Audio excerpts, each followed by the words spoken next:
जय हिंद दोस्तों, स्वागत है आपका हमारी क्लास में। आशा करता हूँ कि आप लोग स्वस्थ होंगे, खुश होंगे और मस्त होंगे। जो मैंने आपको पिछली क्लास में पढ़ाया था आप लोगों ने अवश्य उसकी प्रैक्टिस कर ली होगी, उसे नोटबुक में नोट भी कर लिया होगा। उसके आगे का आज पढ़ेंगे, तो चलिए शुरू करते हैं। तो चलिए दोस्तों शुरू करते हैं। तो आज का टॉपिक है पूर्णांकों का विभाजन। पहले हम ये समझ लेते कि विभाजन होता क्या है। हालांकि हमने छोटी क्लासों में पढ़ा था, लेकिन इसका आज थोड़ा सा एक छोटा सा व्यू ले लेते हैं। ठीक है, विभाजन का मतलब होता है भाग करना, जिसको इस चिन्ह द्वारा दर्शाते हैं। ठीक है, मान लीजिए मुझे संख्या 12 दी है, जिससे मुझे 3 से क्या करना है, भाग करना है। तो मैं क्या लिखूंगा, 12/3। ठीक है, आप देखेंगे कि एक परिमेय संख्या बन गई है, जिसे मैं P/Q के रूप में लिख सकता हूं। अब इसे हल कैसे करते हैं, आखिर हम भाग कैसे करते हैं, तो देखते हैं। देखिए, जो नीचे वाली जो संख्या होती है बटे के, उसे बोलते हैं हर, और जो ऊपर वाली संख्या होती है उसे बोलते हैं अंश। आप लोग सभी जानते होंगे ऐसा। अब हमें क्या करना होता है, जो हर होता है उसे देखना पड़ता है कि अंश उसके पहाड़े में कितनी बार में आता है, या हम उसे कितनी बार में काट सकते हैं। तो देखते हैं, 3 के पहाड़े में 12 कितनी बार में आता है, 3 एकम 3, 3 दूनी 6, 3 तिया 9 और 3 चौक 12। 4 बार में आता है, तो मुझे इस प्रकार से डिवाइड कर दूंगा, 3 चौक 12। इस प्रकार से हम भाग करते हैं। ये था पूर्ण संख्याओं के लिए विभाजन। अब हम आज देखेंगे पूर्णांकों के लिए विभाजन। पूर्णांक पहले बता चुका हूं और एक और बार बता देता हूं। पूर्णांक क्या होते हैं, पूर्ण संख्याएं प्लस, ठीक है, पूर्ण संख्याएं और ऋणात्मक संख्याएं क्या बनाती है, पूर्णांकों का समूह बनाती है। पूर्णांक समझ गए। अब देखते हैं पूर्णांकों का विभाजन। सबसे पहले एक और चीज होती है कि विभाजन होता क्या है। विभाजन, ठीक है, गुणन की, जो हम पिछली बार पढ़ते हुए आए हैं, विभाजन गुणन की विपरीत, ठीक है, विपरीत संक्रिया है। ठीक है, जैसा अभी ऊपर हमने उदाहरण में देखा था, 12/3 को, ठीक है, भाग देने पर क्या आता है, 4 आता है। इसी प्रकार से यदि मैं, ठीक है, 3 का 4 में क्या करूं, गुणा कर दूं, क्या आएगा, 12 आएगा। इसका मतलब कि ये दोनों आपस में एक दूसरे के विपरीत होते हैं। अब देखते हैं पूर्णांकों के लिए विभाजन। पूर्णांक कोई भी अंक हो सकता है, हम जानते ही हैं। ठीक है, -5, -10, ठीक है, -2, वॉटेवर। ठीक है, चलिए अब देखते हैं पूर्णांकों के लिए विभाजन। क्या करेंगे, मान लीजिए पूर्णांक दिया है मुझे, अब मैं इसे भाग कैसे करूंगा। अगर ये हमारे पास सरल सी संख्या होती 10/5, तो क्या करते हम, अभी जैसे मैंने बताया था कि हर की संख्या में अंश कितनी बार में आता है, तो 5 के बारे में 10 कितनी बार में आता है, 2 बार में। इसका आंसर क्या हो जाता है, 2। 5 दूनी 10 होता है। अब इसमें क्या है, एक क्या है, ऋणात्मक है, तो क्या करेंगे, 5 एकम 5, 5 दूनी 10, साधारण सामने भाग दिया। अब एक, क्योंकि एक संख्या धनात्मक है और एक ऋणात्मक है, तो क्या करेंगे, केवल भाग करने के बाद एक ऋणात्मक चिन्ह हमारे आंसर के आगे लगा देंगे। ठीक है, एक और उदाहरण देख लेते हैं। मान लीजिए मेरे पास -12 है बटे 3 है, एक ऋणात्मक है एक धनात्मक है। इसे अभी हल करा था, 4 आया था इसका आंसर, 3 चौक 12 होता है। अब एक, क्योंकि एक ऋणात्मक है एक धनात्मक है, इसलिए क्या आ जाएगा, एक ऋणात्मक में आंसर आ जाएगा। आप लोग इसे समझ गए होंगे अच्छी तरह से। आगे बढ़ते हैं। ठीक है, चलिए अब यदि यही ऋणात्मक चिन्ह हर में लगा हो तो हम क्या करेंगे, यही उदाहरण ले लेते हैं। यदि इस प्रकार की हमें संख्या दी हो तो क्या करेंगे, हम साधारण सा पहले तो भाग दे देंगे, 3 चौक 12। अब जो चाहे, ठीक है, एक धनात्मक है और एक ऋणात्मक है, लेकिन हमने देखा कि एक ऋणात्मक है, इसलिए आंसर में भी क्या आ जाएगा, एक ऋणात्मक आ जाएगा। माइनस ऊपर लगाया हुआ है, नीचे कोई फर्क नहीं पड़ता। यदि एक है तो डायरेक्ट आप, ठीक है, भाग करने के बाद उसके आंसर के आगे माइनस लगा सकते हैं। यही आपका सही उत्तर होगा। अब यदि हमें दोनों संख्याएं ऋणात्मक दी हो तो क्या करेंगे, देख लेते हैं। ठीक है, यह वाला उदाहरण ले लेते हैं। हमारे पास क्या आएगा, 3 चौक 12, ये हम जानते हैं। जिस प्रकार से जब हम दो ऋणात्मक संख्याओं का गुणा करते हैं तो हमें एक धनात्मक संख्या मिलती है, हम पढ़ते हुए आए हैं ऐसा। ठीक है, तो जब हम दो ऋणात्मक संख्याओं को भाग करेंगे तो हमारे पास क्या आएगा, एक धनात्मक पूर्णांक आ जाएगा। ठीक है, क्योंकि माइनस से माइनस बोलते हैं ऐसा कि माइनस से माइनस कैंसिल हो गया, 3 चौक 12। समझ गए होंगे। इसका मतलब जब एक भाग देते वक्त एक संख्या यदि ऋणात्मक है एक धनात्मक है तो आंसर एक ऋणात्मक पूर्णांक आता है, और यदि दोनों ऋणात्मक है तो एक धनात्मक पूर्णांक आता है। समझ गए। चलिए आगे बढ़ते हैं।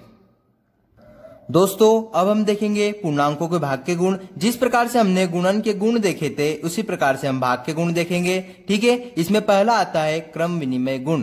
क्रम विनिमय गुण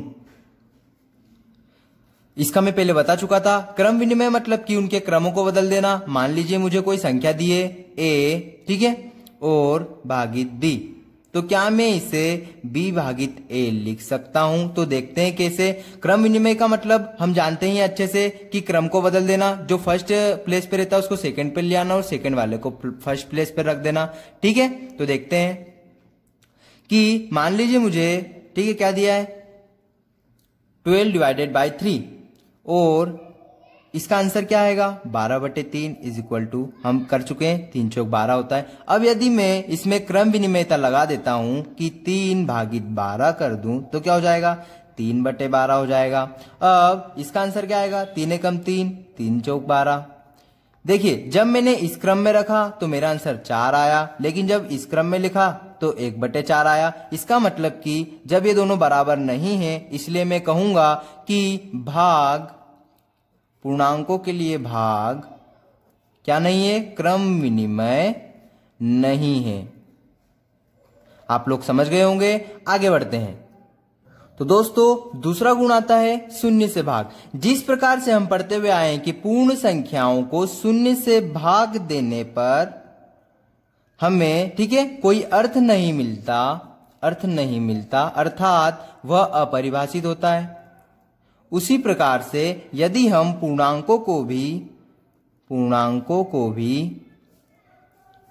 0 से भाग देते हैं तो भी कोई अर्थ नहीं निकलता।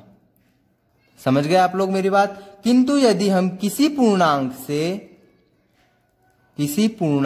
से शून्य को भाग दें तो हमें सदैव शून्य ही प्राप्त होगा। समझ गए मेरी बात। ठीक है, देखिए 0 से भाग देना कैसे। मान लीजिए मेरे पास कोई संख्या है 10, इसको मैं 0 से भाग देता हूं तो हम पढ़ते हुए आए कि इसका कोई भी अर्थ नहीं होता। ये क्या है, अपरिभाषित है। लेकिन यदि मैं, ठीक है, 0 को 10 से भाग दूं तो मेरे पास क्या हो जाएगा 0। यही मैंने ऊपर समझाया है। समझ गए। दूसरा गुण देखते हैं। हम जानते हैं कि किसी भी पूर्ण संख्या को 1 से भाग देने पर पुनः वही संख्या प्राप्त हो जाती है। इसी प्रकार से यदि हम किसी पूर्णांक को, मान लीजिए, ठीक है, -5 को 1 से भाग देता हूं तो भी मुझे पुनः क्या प्राप्त हो जाएगा -1, क्योंकि हम पढ़ते हुए आए हैं कि 1 क्या है, एक गुणात्मक तत्समक है।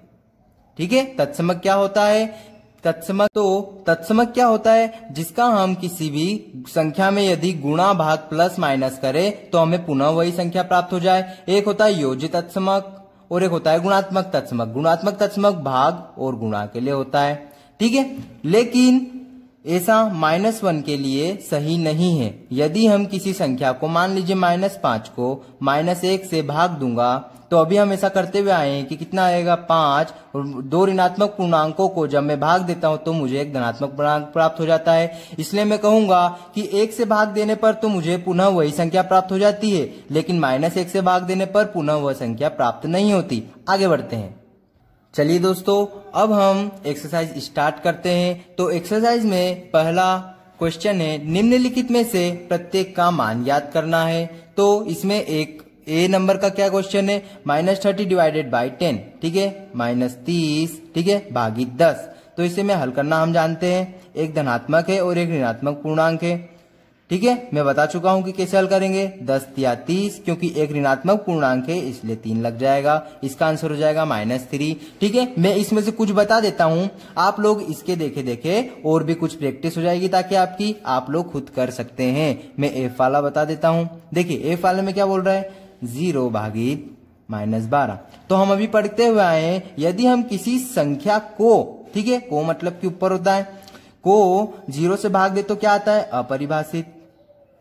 लेकिन यहां पर तो हम किसी संख्या से 0 को भाग दे रहे हैं। ठीक है, 12 से हम किसे भाग दे रहे हैं, 0 को, तो हमारे पास क्या प्राप्त हो जाएगा, पुनः 0 प्राप्त हो जाएगा। कैसे, यह हम पढ़ते हुए आ रहे हैं। एक और देख लेते हैं h नंबर का क्या दे रहा है, -36। चलिए दोस्तों, तो यहाँ पर हम देख रहे हैं कि एक साहचर्यता का नियम दिख रहा है हमें। देखिए यहाँ पर एक संख्या का ग्रुप बना दिया है इनने, तो देखते हैं इसे कैसे हल करते हैं। हम साधारण से क्या करते हैं, पहले तो एक ब्रैकेट लगा देते हैं, ठीक है। इसे 12 से भाग देते हैं, भागित 3, ठीक है। ये मेरे लिखने का तरीका है, आप लोग चाहें तो अलग तरीके से लिख सकते हैं, कोई दिक्कत नहीं है। कैसे करेंगे, 12 36 माइनस का चिन्ह लग जाएगा, भागित 3, ठीक है। अब ये कैसा हो गया, -3/3, क्योंकि एक धनात्मक है एक ऋणात्मक है, ठीक है। तो क्या आ जाएगा, माइनस तो लगना ही है, 3 एकम 3, इसका आंसर क्या हो जाएगा, -1। अगला क्वेश्चन भी देख लेते हैं, आई नंबर का क्या बोल रहा है कि -6 + 5 ब्रैकेट है, होल ब्रैकेट है बड़ा वाला, भागित -2 + 1, इसमें भी होल ब्रैकेट लगा हुआ है। अब देखते हैं इसे हल कैसे करेंगे। पहले तो हम प्लस माइनस वाली संख्याओं को हल कर लेते हैं, क्योंकि उनका बड़ा ब्रैकेट लगा हुआ है, ठीक है। चलिए, -6 में से +5 घटाएंगे तो क्या आएगा, -1 आएगा, हम सभी जानते हैं। -2, ठीक है, और +1 क्या आ जाएगा, -1 आ जाएगा। अब जब मैं -1 को -1 से भाग करूंगा तो क्या आ जाएगा, 1 एकम 1 होता है। दोनों चूंकि ऋणात्मक क्या है, पूर्णांक है, इसलिए एक धनात्मक पूर्णांक प्राप्त होगा, इसका आंसर हो जाएगा 1। समझ गए आप लोग। इसी प्रकार से आप, ठीक है, बाकी बचे क्वेश्चन कर लीजिएगा। हम दूसरे क्वेश्चन पर चलते हैं। अब दूसरे क्वेश्चन में हमें सत्यापित करना है कि a भागित b + c, ठीक है, इसका मतलब क्या होता है, बराबर नहीं है, इज नॉट इक्वल टू, इसका मतलब होता है बराबर, इसका मतलब होता है बराबर नहीं है। तो ठीक है, तो ये इसका भी इसके साथ भाग कर रहा है और इसके साथ भी इसके साथ भाग कर रहा है, अलग अलग करके बीच में प्लस का चिन्ह। जिस प्रकार से हम देखते हैं कि ये तो अगर हम ऐसा है, ठीक है, तो क्या करेंगे, इसका इसमें भी गुणा, इसका इसमें भी गुणा। इसी प्रकार से हमें, ठीक है, क्या सिद्ध करना है कि ये इसके बराबर नहीं होता है। तो हमें कुछ वैल्यूज दिए, उसको इसमें हमें पुट करना है। देखते हैं कैसे। ए की वैल्यू क्या है, 12 भागित, ठीक है, बी की वैल्यू -4, सी की वैल्यू +2। ओके, चलिए देखते हैं। पहले तो इसमें क्या होता है, LHS और RHS पहले भी देख चुके हैं, ठीक है। ये वाले पार्ट को बोलते हैं RHS मतलब राइट हैंड साइड, और इस पार्ट को बोलते हैं लेफ्ट हैंड साइड मतलब कि, ठीक है, उल्टे हाथ की ओर। चलिए पहले तो हम क्या करते हैं, LHS को हल कर लेते हैं। LHS कुछ इस प्रकार से बनेगा, मैंने केवल इसमें वैल्यू पुट की है ABC की। चलिए देखते हैं। पहले हम क्या करेंगे, इस पार्ट को, क्योंकि बड़े ब्रैकेट के अंदर है, इसे हल कर लेते हैं। -4 में से +2 घटाएंगे, आपको सभी को आता है कैसे घटाते हैं, तो क्या आ जाएगा, -2 आ जाएगा, ठीक है। क्या करेंगे अब, भागित का चिन्ह है तो क्या लगा देंगे, बटे में 2 लगा देंगे, ये माइनस है। अभी इस प्रकार की संख्या हल करी थी, 2×12, चूंकि एक पूर्णांक केवल क्या है, ऋणात्मक है, इसलिए ऋणात्मक लग जाएगा, ठीक है। राइट हैंड साइड का आंसर क्या आता है, -6। अब हम इसे लेफ्ट हैंड साइड हल करते हैं, ठीक है। चलिए करते हैं। ए भागित, ठीक है, इसकी हम वैल्यू रखते जाएंगे, 12 भागित -4 प्लस 12 भागित 2, ठीक है। चलिए हल कर लेते हैं इन्हें हम। जब एक ऋणात्मक है, इसे कैसे लिख सकते हैं, इस प्रकार से लिख सकते हैं, बीच में प्लस है 2। देखिए इसे हल करेंगे तो क्या आएगा, 4 तिया 12 -3 आ रहा है। कैसे आया आप लोग सभी जानते हैं, 2×12, ठीक है। इसे हल करेंगे तो क्या आ जाएगा, +3 आएगा। अब देखिए जब हमारा लेफ्ट हैंड साइड क्या आया था, -6, राइट हैंड साइड क्या आया, 3, तो क्या है, बराबर है, नहीं है। तो हमारा सत्यापित होता है कि LHS is not equal to RHS। जिस प्रकार से मैंने पहला कराया है, इसी प्रकार से आप देखिए दूसरा भी है, इसे आप बड़ी आसानी से कर सकते हैं, कोशिश कीजिएगा, जरूर आएगा। तो चलिए तीसरा क्वेश्चन में क्या बोल रहा है, रिक्त स्थानों की पूर्ति कीजिए, ठीक है। तो हमें कुछ रिक्त स्थान दिए हैं, उन्हें हमें भरना है, सही खाली स्थान की जगह पर सही संख्या बननी, ताकि वही हमें बराबर की इधर वाली संख्या प्राप्त हो जाए। तो हमने अभी देखा कि 300 जैसे कि क्या है, 369 है, तो हम ऐसी किस संख्या से भाग दे कि हमें वही संख्या प्राप्त हो जाए। तो अभी हम देखते हुए आ रहे हैं कि एक ऐसी संख्या है जिससे किसी संख्या को भाग देने पर हमें पुनः वही प्राप्त संख्या हो जाती है। तो यहाँ पर क्या आ जाएगा, 1 आ जाएगा। बी नंबर का देखते हैं क्या बोल रहा है, -75 डिवाइडेड बाय, ठीक है, फिल इन द ब्लैंक -1, ठीक है। तो देखिए -1 आया है, मतलब कि ये तो पक्का है कि इसी संख्या से भाग दिया होगा। अब ये नहीं पक्का है कि ऋणात्मक होगी या धनात्मक। तो देखिए यहाँ पर एक संख्या क्या है, ऋणात्मक है, तो ठीक है, और ऋणात्मक में हमारा आंसर चाहिए, तो एक संख्या क्या होगी, धनात्मक होगी, क्योंकि हम पढ़ते हुए आए कि जब एक संख्या ऋणात्मक और एक धनात्मक होती है तो पुनः हमें क्या प्राप्त होता है, एक ऋणात्मक संख्या प्राप्त हो जाती है। या फिर ठीक है, इन दो को हमने करा, इसका एक और तरीका हो सकता है कि यहाँ पर फिल इन द ब्लैंक्स की जगह पर हम क्या रख दें, एक्स रख दें, भाग के तरीके में लिख दिया। ठीक है, अब यदि ये यहाँ पर भाग के रूप में है तो बराबर पे इधर जाकर में क्या हो जाएगा, गुणा में हो जाएगा। किस प्रकार से, देखिए इस प्रकार से 369 इंटू एक्स, क्योंकि हमें x की वैल्यू चाहिए तो x को यहीं पर रखते हैं और ठीक है, इसको इसके बटे में ले जाते हैं। बटे में क्यों ले जाएंगे, क्योंकि यहाँ पर गुणा में है, इधर जाकर भाग में हो जाएगा, बराबर के इधर जाकर 369 इज इक्वल टू एक्स, इससे भाग देंगे, कितना आ जाएगा, 1 आ जाएगा। समझ गए आप लोग, मतलब कि हम इसे x रख के भी कर सकते हैं, यहाँ पर भी यदि x रखता तो वही प्रोसेस करके क्या आ जाता, मेरा आंसर 75 आ जाता। इसी प्रकार से सी नंबर का देखिए, आप x वाली प्रोसेस कर लीजिएगा, मैं यहाँ पर सीधे बता रहा हूं, 6 भागित ठीक है, fill in the blanks is equal to 1। अब देखिए किसी संख्या से उसी संख्या को भाग देने पर हमें 1 प्राप्त होता है। यदि मैं 206 को 206 से भाग दे दूं तो 1 प्राप्त होगा। माइनस यहाँ पर था तो माइनस लगाना पड़ेगा, दो ऋणात्मक पूर्णांकों का भाग एक धनात्मक पूर्णांक होता है, हम देखते हुए आए हैं। डी नंबर का देख लीजिए, -87 ठीक है, किस संख्या से भाग दूं कि 87 आ जाए, तो ठीक है, आप x वाला प्रोसेस कर लीजिएगा, यहाँ पर आंसर आएगा -1। जब मैं -1 से 87 को भाग दूंगा तो क्या आ जाएगा, 87 मेरा आंसर आ जाएगा। ई नंबर का देखिए, फिल इन द ब्लैंक्स 87 -87 ठीक है। तो देखिए किसी भी संख्या को 1 से भाग देने पर वही संख्या प्राप्त हो जाती है, तो यहाँ पर जरूर -87 होगा। एफ नंबर का देख लीजिए, fill in the blanks divided by 48 -1 ठीक है। अब देखिए यहां पर जरूर -48 रहा होगा, तो आप एफ वाले के लिए एक्स वाली मेथड लगा लीजिएगा। हम आगे बढ़ते हैं। जी वाले में कह रहा है कि 20 डिवाइडेड बाय ठीक है -2, याला मैं करके बता देता हूँ, एक और बता देता हूँ एक्स वाली मेथड से। मान लीजिए यहाँ पर एक्स था, मैं इसे क्या लिख सकता हूँ, इस प्रकार से लिख सकता हूँ, -2 आएगा। अब यहाँ क्योंकि यहाँ पर डिवाइड में इधर जाकर मल्टीप्लाई हो जाएगा, बराबर के इधर जाकर, हम सभी जानते हैं। चलिए अब ये हमें क्योंकि x की वैल्यू चाहिए, x यहीं पर रखते हैं, बाकी संख्या को इधर ले आते हैं। ये यहाँ पर मल्टीप्लाई में है, यहाँ पर आकर डिवाइड में हो जाएगा, x 2 दाम 20 हो जाएगा। कैसे होगा आप लोग सभी जानते हैं, x की वैल्यू क्या आ गई, -10 आ गई, तो फिल इन द ब्लैंक्स पे क्या लिख देंगे, -10 लिख देंगे। चलिए h वाला देखते हैं, क्या बोल रहा है कि fill in the blanks 4 is equal to -3। तो देखिए आप x वाली वैल्यू लगा लीजिएगा, ठीक है। यहाँ पर क्या आएगा, -12। जब हम 4 से -12 को हम जब डिवाइड करेंगे तो क्या आ जाएगा, -3 आ जाएगा। चलिए चौथा क्वेश्चन देखते हैं।